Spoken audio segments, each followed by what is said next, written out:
So in the genre of motocross games, it's just like any other game category. We get some really good games, some really bad games, and then some games that are middle of the road, kind of not bad, not great, just medium.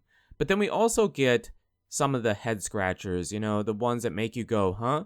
Well, this video today is going to be about 3 weird motocross games that you probably haven't played.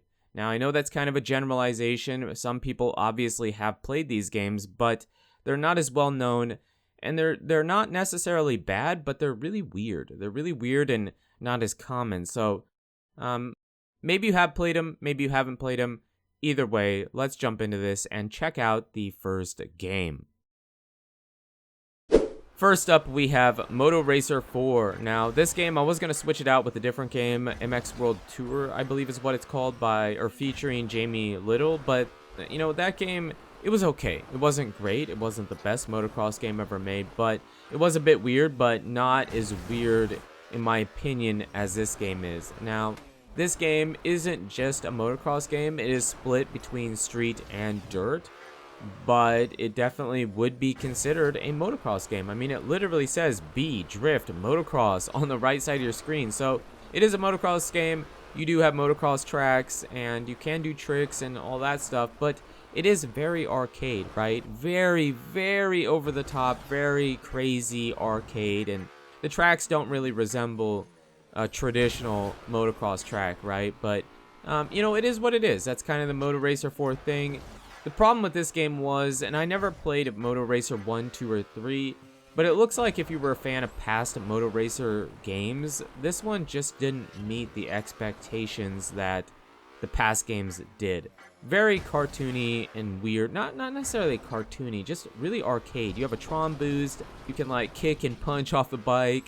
The tracks were very arcade. Now, you could throw whips. I probably played this game longer than any other game that we have in the video today because I remembered you could do whips. I just couldn't remember how to do it. And you kind of can control it, but it is very much a push-button whip. And the weird part about it, when you do a knack or a whip, the rear wheel like separates from the swing arm, and it's just so weird. It's really weird, but I mean, I'm not saying these games don't have a place in bikes types of games, street bikes, dirt bikes, and it's cool. I'm not criticizing it really, like it shouldn't be here. It's just really odd. It's a really odd game as far as motocross games go, but again, it isn't a full motocross game. It's like split 50-50, but I mean, I'm pretty sure Moto Racer has always kind of been this way. The part that was weird and I think people didn't like is the physics, the way the bike controls, and now you can customize and change it to some degree, but yeah, I mean, it wasn't the most loved and whatever, but I mean it's kind of a finished game. It's got bugs, it's not terrible, just really weird, and I feel like probably a bunch of you probably haven't played this game. Let me know in the comments if you have and how you feel about it, especially if you played past Moto Racer games and whatever, but yeah, Moto Racer 4 first up in this weird motocross games list. Jumping into number 2, this is MX Nitro. Now, I have a bunch of stuff I want to say about this game. Hopefully I can fit it in the duration we have for it, but this game is odd. It's very weird, very odd. It is developed by Saber Interactive, and it's a side-scroll motocross game, kind of similar to like a Trials Evolution, Fusion, Rising game, but not as difficult and not exactly the same, but the way the game controls and how it can be kind of weird to land and stuff, kind of similar. But this game, when it was first announced, it was announced that there was going to be like a Nitro Circus game. There wasn't much information about it, and I was kind of excited. I was like, oh, this could be really cool. And then this game released, it was really quiet. It really quietly released, but it came out, and I was like, oh, this is the Nitro Circus game. Not what I was expecting, but really crazy, over the top, even more so than Moto Racer 4. Very cartoony, very odd. You literally have boss fights in this game. So you would go through the career, or what essentially would be the career. You would do 3 or 4 stages, and then here is an example. You have a boss fight. You either have to race him or do trick freestyle battle against him or whatever. bunch of bosses. It's mostly about tricks, trick combo. You get boosts if you stick the landing and do the combos and stuff. You get the turbo, and then you can turbo boost and all that stuff. This game really isn't that bad. It's just so crazy and so weird, and I just feel like a bunch of you probably haven't played it. I actually have never played this game. I had it in my Steam inventory, but I never have played it before today. Not me personally. So it is really odd, but it actually is kind of okay, you know, kind of well done for what it is. And you can whip.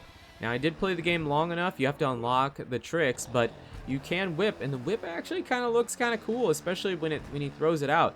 The problem is the jumps are really big, and you just kind of flat land out to nothing, and the jumps are really big, and so when you throw the whip out, it looks okay, but the jump is so big, he brings it back really early, and it just looks kind of weird. But Saber did okay. I mean, they really did okay with it. I haven't played it long enough to know if there's game-breaking bugs and, you know, the support for the game, but it was kind of fun. It was kind of fun. Just really arcadey, side-scroll, different kinds of tracks. I mean, you have freestyle arenas, you had outdoor, you had hill climb, and you can hit these really, really high speeds and these huge jumps. I mean, there's like challenges you have to do, or can do, I guess, to get more money maybe. I'm not sure how it works exactly, but at the end of a race, if you win or whatever, there's like target objectives that they wanted you to do, like jump 140 meters or something, you know, I don't know, something really crazy. And then this was the final track I wanted to show you because of just how crazy it is. I mean, you can crash, you definitely can crash, but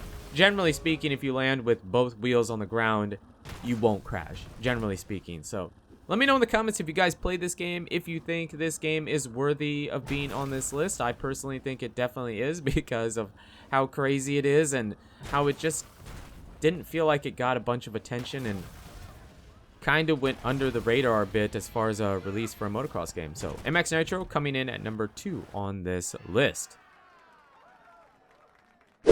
And we save the very, very best for last. Now, this is Motocross The Forest. I know I said the list is in no particular order, and it isn't really. This could have been first. It really doesn't matter. But in my opinion, this is the weirdest, most strange motocross game I've ever played in my entire life. Now, you will have to be on PC if you want to try it. Motocross The Forest, I believe. Now, this is all the gameplay footage because I was having a hard time trying to find the download link to play it again and whatnot. So, old footage, which is why you can't hear anything.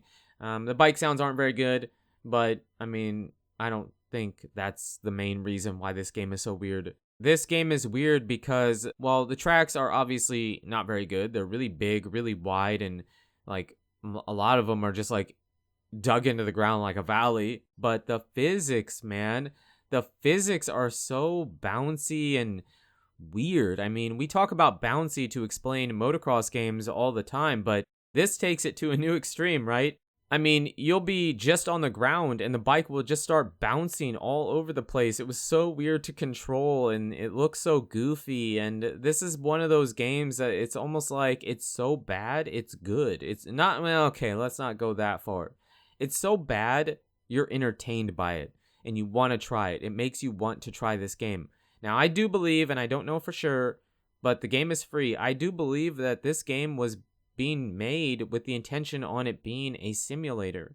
It really feels like it was meant to be a simulator, and it just, I mean, this is it. It was released, and then this was it. No updates to make it better, no support afterwards. It's just like, it's became the butt of all jokes, almost. I mean, I've seen it going around quite a bit. It's almost like a meme. I mean, Motocross The Forest, so real you would have sworn you were there. I mean, obviously it's a joke because it doesn't really resemble that whatsoever, but they had the real bikes in the game. They just changed like a very small thing. You know, for example, Yamaha has the Truing Fork logo. They changed that a tiny bit so it wasn't exactly a Yamaha.